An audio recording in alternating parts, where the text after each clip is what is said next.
Hello everyone, welcome to part 3 of my build log. Due to some video issues, I was unable to get recorded footage for the part where I installed or where I bent the tubing, and where I installed the radiators, the pump, and the res. Um, However, we're skipping ahead to the good part. We've already installed the GPUs. We have all the tubing installed, the res and the pump installed. The entire water cooling um, kit is installed, and we are ready to fill the loop, which is the fun part. Um, Now, as far as the all the water cooling parts I'm using, I have a 480 slim rad from EK on top. I believe it's a 20 millimeter thick one, and I have a 360 millimeter um, alpha cool rad on the bottom. It's a thicker 55 millimeter thick one. For fans, I'm using Corsair SP120 um, with the red rings. Now the GPUs are a pair of 980 Ti's, and I'm using the EKFC water blocks for these. Um, and as you can see, the top one has the red backplate, and the bottom one has the black red plate to match with my red and black color scheme. Um, the res is a EK XRes, I believe is a 110. Um, and then the pump is a D5 vario pump. Here you can see me using the squeeze bottle that I got off of eBay. This thing is great for filling up your loop, filling up the reservoir. It's a couple of bucks. You can find one for a few dollars off of eBay, and and with the squeeze bottle, it really makes it a lot easier to fill in your loops. Now, as far as the rigid tubing and how to bend them, there is definitely a small learning curve. Um, you kind of have to learn, and by learn I mean like experiment and fail a couple of times um, before you really know, like, how soft does it have to be when you start bending, how to bend it not so fast and not so slow. If you go too fast, you can easily create like wrinkles and stuff, and it generally wouldn't look as nice. It's also possible to, after you bend them, to notice like bubbles in your bend in the plastic. Um, so it's really a matter of trial and error. It takes a couple of tries, and I would highly recommend, if this is one of your earlier first or second build, I would highly recommend getting a crap ton of tubing. For me, I went with the XSPC 14 millimeter OD, 10 millimeter ID tubing, and I think it's the XSPC PETG one. Now the advantage of using PETG is that it's a lot easier to bend it, and it's overall it's less fragile, and because it is more flexible.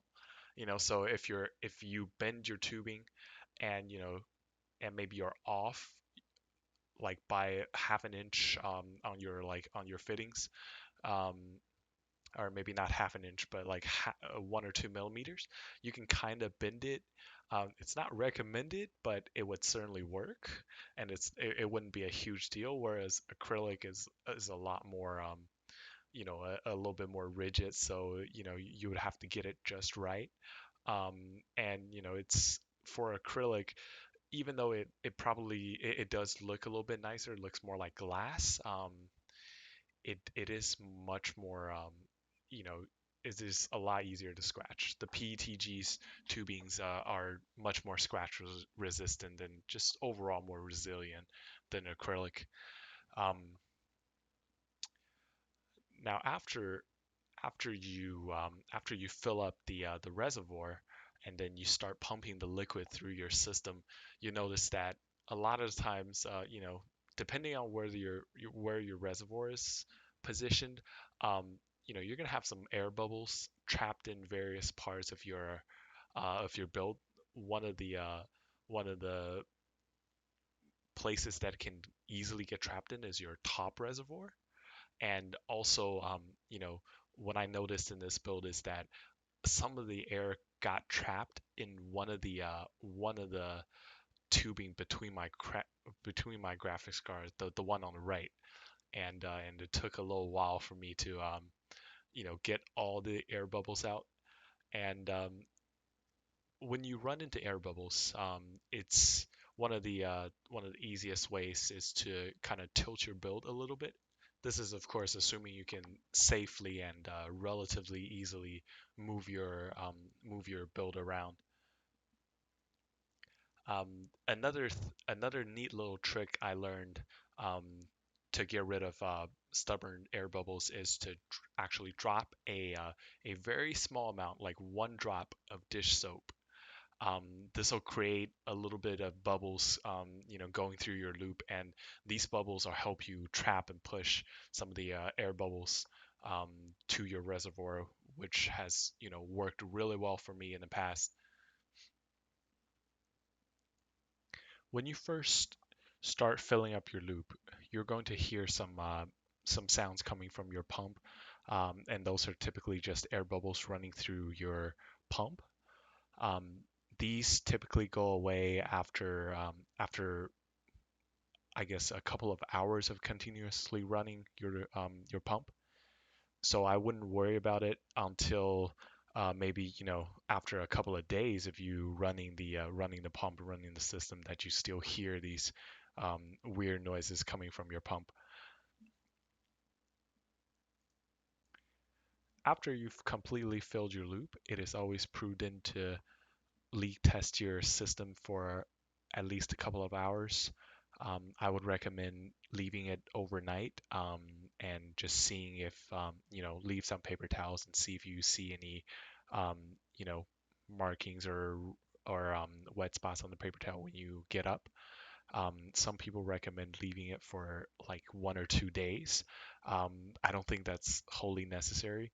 Um, I've, from my experience, generally speaking, if you messed up somewhere or if you have a faulty part somewhere, you will find out within a couple of minutes. So if you leave it on for a couple of hours and it's fine, you should probably be pretty confident that everything's okay. In the past, I've had problems with malfunctioning fittings. Me not not sealing all of the port openings on the GPU block or something like that. So generally, as soon as you run it for a couple of minutes, you'll know if there's something wrong.